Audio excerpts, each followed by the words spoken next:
Impinduka ku banyeshuri bose cyane cyane abari gukora ikizamini cya leta gisoza umwaka w'ibihumbi 2024-2025, haba mu banyeshuri biga bisanzwe cyangwa mu buryo bwa TVET.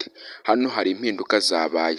Iri tangazo ku mpinduka ku kizamini cya leta gisoza umwaka w'ibihumbi 2024-2025 kirareba umunyeshuri wese wakoze icya leta haba mu mwaka w'amashuri abanza, aho ngaho ndavuga nka P6 cyangwa mu mashuri yisumbuye, aho ngaho ndavuga Senior 3 na Senior 6, no ku banyeshuri biga TVET muri rusange. Muri kino kiganiro rero tugiye kwibanda kuri zino ngingo ebyiri, ariko dusesengura impinduka zahindutse mu banyeshuri bagiye gukora ikizamini cya leta gisoza umwaka wa 2024-2025. Ingingo tugiye kwigaho cyangwa tugiye kuganiraho muri kino kiganiro ni ingingo cyangwa imihindagurikire yabaye mu kizamini cya leta bigendewe ku manota azafatirwaho kugira ngo umuntu abone passing cyangwa abe yaguma cyangwa yasibira. Muri kino kiganiro ngiye kubabwira amanota azagenderwaho kugira ngo umuntu abone passing cyangwa asibire, haba muri TVET, haba mu mashuri yisumbuye Senior 3, Senior 6 cyangwa mu mashuri abanza P6. Wowe icyo usabwa ni ugukanda kuri iyo buto yanditseho subscribe, ufungure inzogera kugira ngo ibiganiro byiza nk'ibi by'ubwenge ujye ubibona mu ba mbere. Njye mugiye kubana banyita Promesse niyo nagize. By'umwihariko rero reka mpere ku mashuri abanza, aho ngaho ndavuga nka P6.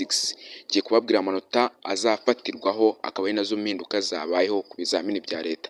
Amanota azafatirwaho ku mwaka w'amashuri abanza P6, amanota kugira ngo ubone boarding bizagusaba amanota 75 atavaho n'inota na rimwe. 75 nibwo uzabona boarding.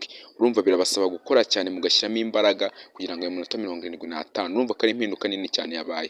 Amanota 75 utayafite ntabwo wabona boarding.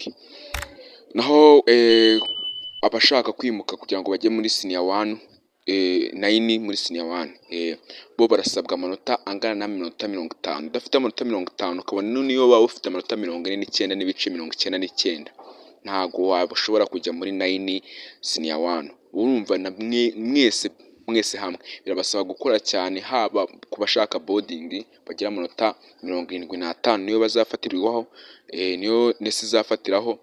Namwe rero mushaka kujya 9 mukore cyane, amanota 50 atavaho n'igice niyo manota azafatirwaho kugira ngo mujye Senior 1 9.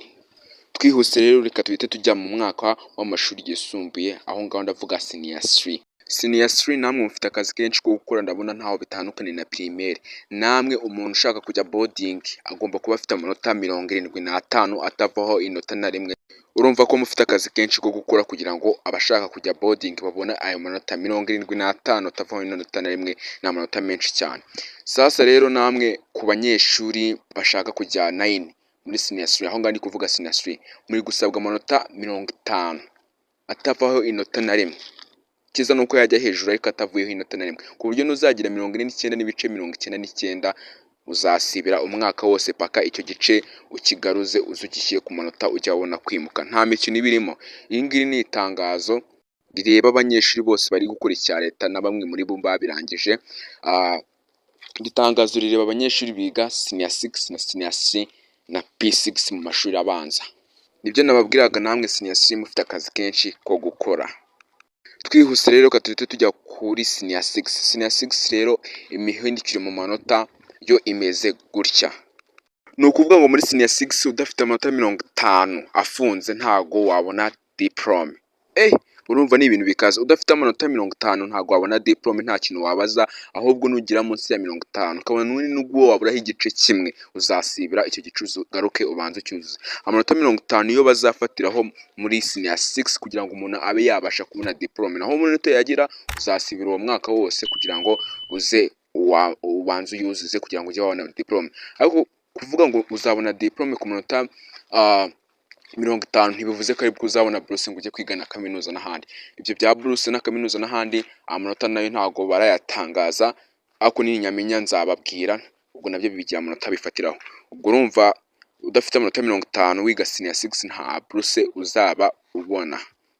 Iki kiganiro gitangirana n'ababwiye ngo turaza no kuvuga amanota mfatizo ya TVET, ariko mbere yuko tuyavuga reka manze nkwibutse kino kintu. Banza wibuke gukanda subscribe kuri iyo buto yanditseho subscribe, kandeho ufungure inzogera kugira ngo ibiganiro byiza nk'ibi by'ubwenge bijye bikugeraho mu ba mbere. Kandi kino kiganiro nimba kigufashije kanda like.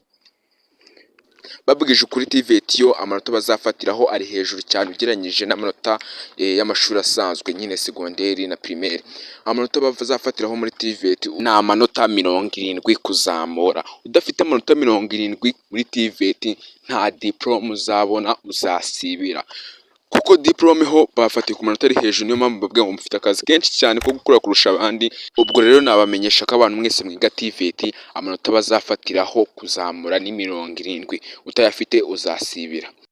Rero ndabashimiye kuba mwafashe umwanya mukareba ino video. Reka mbibutse gukanda subscribe mufungure inzogera kuri ino channel kugira ngo ibiganiro byiza nk'ibi by'ubwenge bijye bibageraho. Ndabakunda cyane. Nimba kino kiganiro kigufashije kanda like. Ciao ciao, duhure muri comment.